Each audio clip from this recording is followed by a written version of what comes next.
Hello नमस्ते दोस्तों, आप सबको मेरी तरफ से हर हर महादेव। ओम श्री गणेशाय नमः, ओम श्री गणेशाय नमः, ओम श्री गणेशाय नमो नमः। दोस्तों, आप सोचते होंगे कि मंत्र 3 बार क्यों जपता है, क्योंकि मेरा सिस्टम सारा 3 से चलता है। तो आपको मैं बताता हूँ कि लक्ष्मी, सरस्वती और काली क्या है। ब्रह्मा विष्णु महेश की पत्नी ये लक्ष्मी और सरस्वती और काली हैं। और धर्म क्या है ये भी आपको थोड़ा, आप बहुत दुनिया भ्रमित है।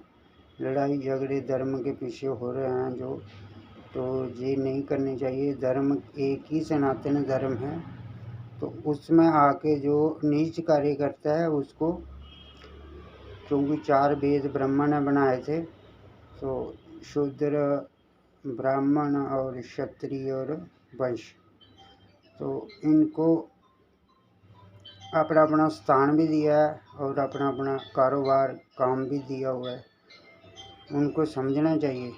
तो जिसके नीच का कर्म होते हैं तो अनीच जातियों में, प्रजातियों में उसका जन्म हो जाता है, तो उसको लड़ाई झगड़ा नहीं करना चाहिए, क्योंकि अपने कर्मों के ऊपर ध्यान देना चाहिए। क्योंकि उसको भेजा किसने गया है, वो खुद अपनी मर्जी से नहीं आता है इस कर्म भूमि पे, उसके कर्म ही लेके आते हैं।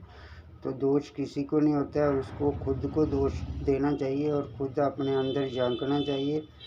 तो सब शक्तियाँ और सब आत्मा और परमात्मा का भी पता चल जाएगा। और ये शक्तियाँ क्या है, ये लक्ष्मी, सरस्वती और काली क्या है, ये एक शक्ति है। ये ब्रह्मा विष्णु ने अपने से भी ज़्यादा इसको महत्व दिया गया है और पवित्र बनाया है।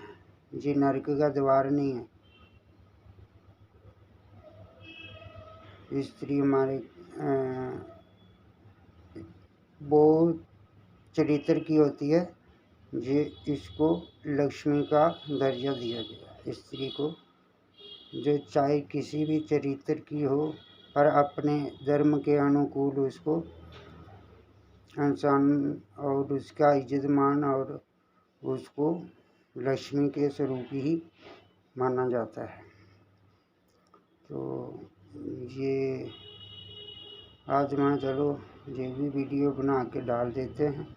लोग अब भी जी कल युग में कुछ ऐसे भी, क्योंकि इस टाइम मोबाइल का ज़माना है, सबको पता होता है वैसे इन चीज़ों का, पर ये चीज़ें धर्म के अनुकूल कर्म करोगे तो तभी सब होगा। लड़ाई झगड़े धर्म के पीछे जो हो रहे हैं, बढ़ रहे हैं, जो कर रहे हैं लोग, उनको क्या है गरूर, किसका गरूर है, माया का है या अपनी जुबानी का या जोश का है।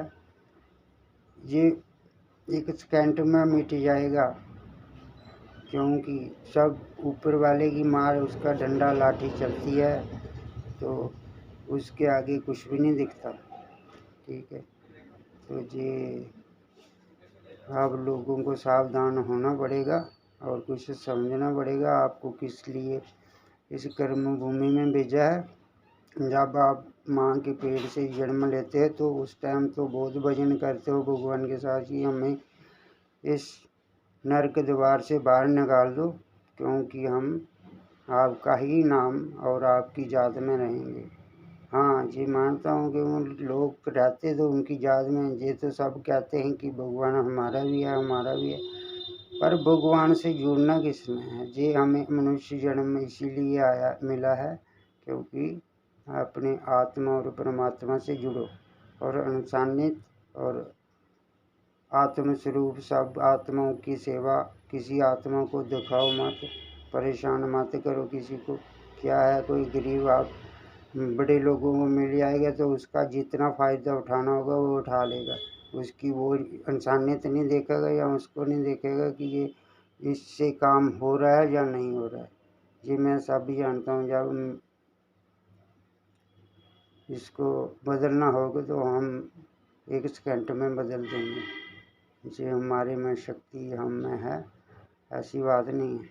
पर हम लोगों को अलर्ट भेज रहे हैं, क्योंकि कुछ ऐसे भी लोग होते हैं जो सुधरने के लायक होते हैं, जो बातों से सुधर समझ जाते हैं, और जो लातों के भूत हैं तो वो बातों से कहाँ मानेंगे।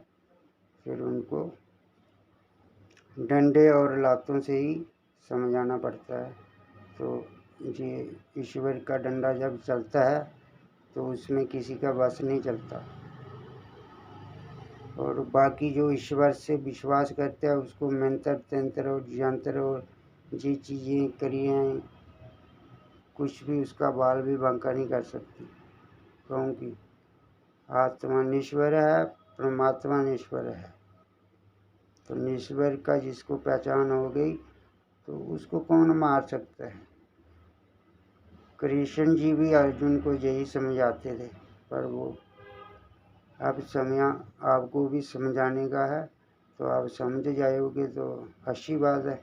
तो उस टाइम भी राम ने भी यही काम किया, अपना धर्म निभाया, हम भी अपना धर्म निभा रहे हैं।